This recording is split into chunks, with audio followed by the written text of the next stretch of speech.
Benvenuti nei podcast di Intesa San Paolo On Air. Un luogo dove vengono condivise idee, voci e soprattutto storie. Buon ascolto.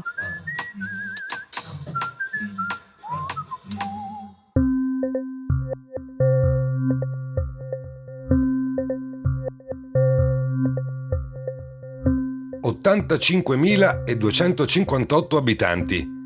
Incastonata tra i monti, è uno dei laghi più belli del mondo, tanto evocativo da essere diventato lo scenario della storia d'amore più chiacchierata di tutta la nostra storia letteraria, quella tra Renzo e Lucia. E promessi sposi sembrano anche essere le due ville, Villa Olmo e Villa Geno, che situate ai due estremi della città ne delimitano i confini, guardandosi di rimpetto con solo il lago in mezzo a dividerle. La città è stata sempre uno snodo importante, verso la Svizzera certo, verso Milano, verissimo, ma anche verso tutta l'Europa del Nord, che nel corso dei secoli ha guardato a questa roccaforte di rara bellezza come meta prediletta per i Grand Tour, che l'aristocrazia tedesca e anglosassone si concedeva in età adulta. Il lago, Alessandro Manzoni, il Duomo, Brunate con la sua funicolare, e poi la chiesa di Sant'Abbondio, il Palio del Baradello, Villa Olmo e Villa Geno, il formaggio del Lario, i misultin, la polenta e ovviamente il calcio Como. Il nostro viaggio alla scoperta delle province del calcio italiano oggi ci porta sulle rive del Lario, a Como.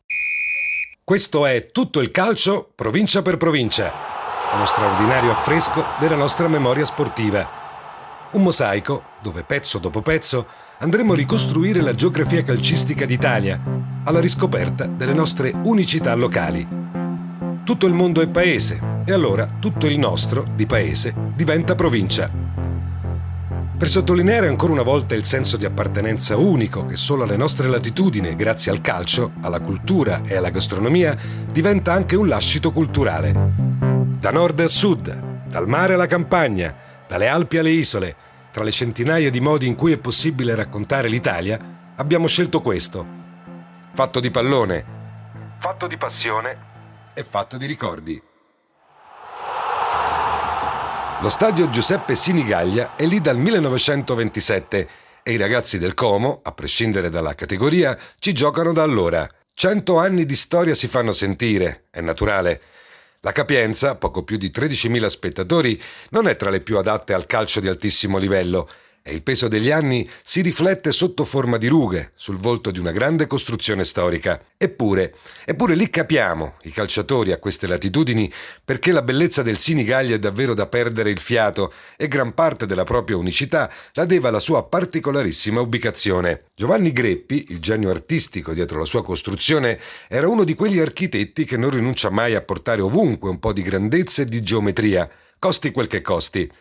Suo, per esempio, è il Sacrario militare del Monte Grappa, meta di migliaia di turisti e di studenti che anno dopo anno vanno a riscoprire parte della nostra memoria collettiva, salendo i gradoni dell'opera del maestro. Per lo stadio di Como, dunque, non si fecero eccezioni e l'imponente struttura venne costruita proprio nel cuore del centro città, affacciandola direttamente sul lago. Il Tempio Voltiano alla sua destra, lo storico Circolo Canottieri di fronte e Villa Olmo alla sua sinistra, per uno scenario mozzafiato che regala spesso riflessi di quel blu profondo che solo un lago antico come quello di Como sa offrire. Un lago che Giuseppe Sinigaglia, a cui lo stadio è intitolato, conosceva come le sue tasche. Lui, canottiere di successo dell'inizio del secolo scorso, scomparso in battaglia durante la Prima Guerra Mondiale.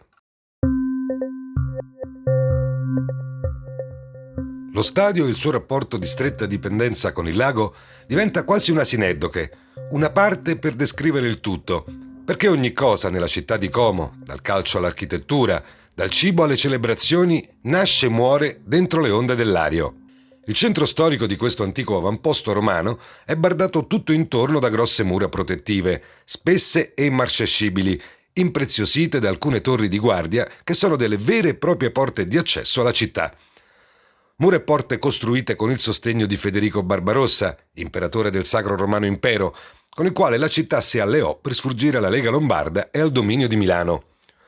Uno spirito europeo che guarda a nord e al mondo germanico, un retaggio ancora oggi molto vivo grazie al vicinissimo confine con la Svizzera, che ogni giorno vede migliaia di frontalieri passare di qua e di là della dogana. Como è una città di tradizione, con un incredibile fascino architettonico che mescola gli stili e gli orizzonti, ricavandone un miscuglio proprio, costruito sulle stratificazioni storiche.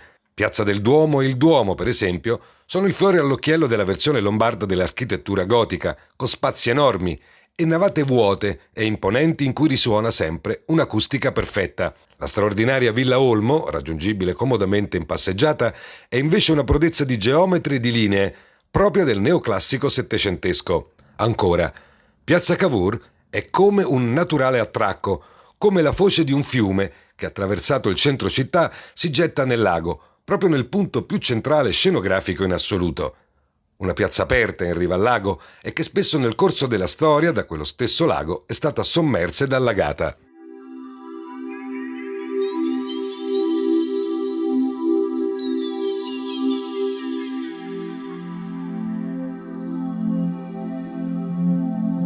Alla stessa maniera, ecco che anche la storia del pallone a Como può godere di tanti diversi artisti e stili che nel corso dei decenni ne hanno vestito la maglia e difeso i colori. I colori soprattutto, perché la maglia è, da sempre, del colore azzurro reale, che richiama la dinastia dei Savoia, certo, ma anche le divise della nazionale azzurra. E tutto azzurro era anche il roster del Como nel secondo dopoguerra. Nessuno straniero, solo italiani. Una scelta patriottica che attirò le simpatie di tanti tifosi neutrali quando il Como arrivò per la prima volta in Serie A negli anni 50. Il primo campionato nella massima serie per i lariani è infatti targato 1949-1950, la stagione in cui la società ottenne anche il suo miglior piazzamento di sempre, grazie ad un inatteso sesto posto finale. Quello scudetto lo vinse la Juventus. Era solo l'ottavo della sua storia, mentre il titolo di capocannoniere andò allo svedese Gunnar Nordahl, una leggenda vivente che con la maglia rossonera del Milan mise a segno la bellezza di 35 gol, un record di prolificità pazzesco che avrebbero poi superato Gonzalo Higuaín e Ciro Immobile.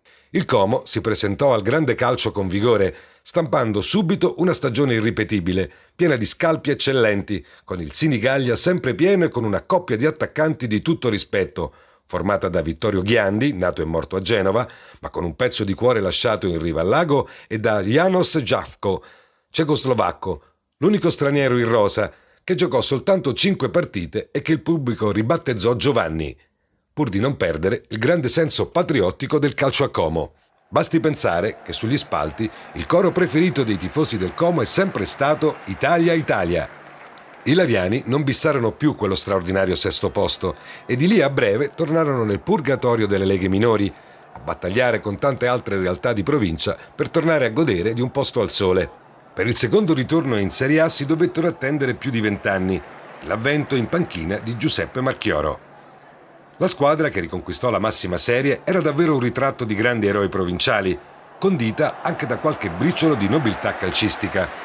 Primo su tutti un giovanissimo Marco Tardelli. Tardelli è l'ultimo di 4 fratelli, classica storia italiana a lieto fine, con una famiglia di umili origini e di saldissimi principi. Non fu esattamente chiaro al primo calcio al pallone che lo sport sarebbe diventato la sua strada. Anzi, mentre giocava nel Pisa a inizio carriera, Tardelli si guadagnava da vivere lavorando come cameriere in uno dei numerosi ristori che in Piazza dei Miracoli attirano turisti da tutto il mondo. Giunto al Como venne schierato in Serie B come terzino sinistro, che non era il suo piede naturale, ma che aveva imparato a usare bene quanto il destro nel tentativo di imitare il suo idolo calcistico Gigi Riva. Quell'anno la sua corsa a sprombattuto, la sua tenacia e la sua forza fisica portarono il Como in Serie A e gli permisero di attirare le attenzioni della Juventus, che lo portò in bianconero, gli cambiò ruolo e lo trasformò nella mezzala moderna capace di marchiare indelebilmente il Mondiale di Spagna 1982.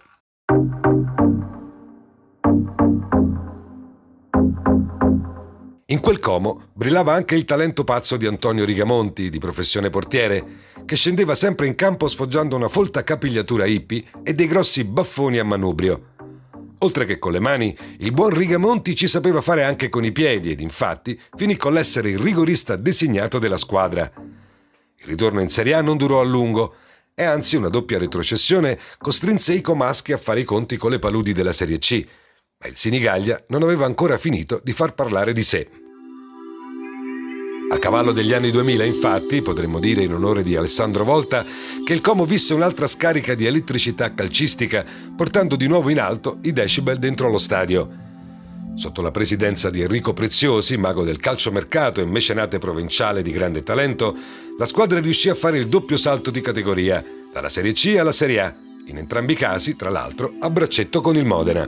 Il ritorno nella massima serie fu guadagnato a suon di investimenti, se è vero che il capocannoniere di quella Serie B fu l'attaccante Lulù Oliveira, una prima punta dallo spiccatissimo senso del gol che tra passi di samba e scatti da ghepardo aveva fatto male a tantissime difese della Serie A, soprattutto in maglia Cagliari e maglia Fiorentina. Sfortunatamente però il ritorno sotto i riflettori più accecanti non durò a lungo e la nuova avventura al vertice del calcio italiano si infranse dopo una sola stagione. Una stagione strana, a dire il vero, perché la squadra era tutt'altro che male, infarcita com'era di giocatori di categoria e di vecchi bucanieri del gol. A centrocampo c'era Benoît Coé, un francese dal pedigree importante che non si era fatto mancare squadre blasonate prima di arrivare al Sinigaglia. In difesa la coppia Brevi-Stellini sembrava poter offrire ampie garanzie, mentre l'attacco tra l'uruguaiano Daniel Fonseca, ex Roma e Juventus, Nicola Moruso, vero protagonista della nostra serie sul calcio di provincia, e Benny Carbone, fantasista giramondo dal piede caldo e le idee brillanti, non sembrava essere in discussione. E invece, con soli 29 gol fatti e la bellezza di 57 subiti, i lariani tornarono subito in Serie B, dopo una stagione avara di soddisfazioni e del tutto priva di speranze calcistiche di salvezza.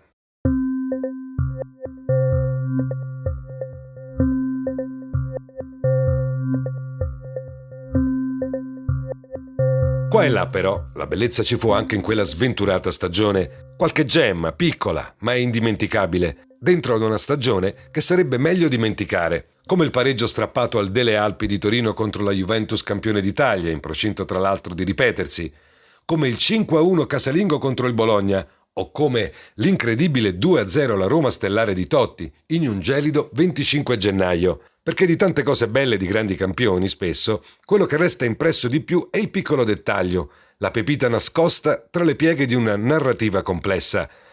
Da queste parti hanno giocato o allenato Tarcisio Burnic, Marco Simone, Pietro Viercovud e Gianluca Zambrotta, eppure sono altri i racconti che restano più volentieri appiccicati alle dita. In una città come Como, che è storia dell'arte su cemento, tra la torre del Baradello e il faro, tra la funicolare e le straordinarie ville, in mezzo a tutto questo, forse, quello che resta più impresso è, proprio come in quella stagione maledetta, un piccolo particolare. La Basilica di San Fedele non è tra le più grandi o appariscenti della città, eppure emana qualcosa di unico, grazie alla sua irregolarità architettonica. È un pezzo unico, impossibile replicarla.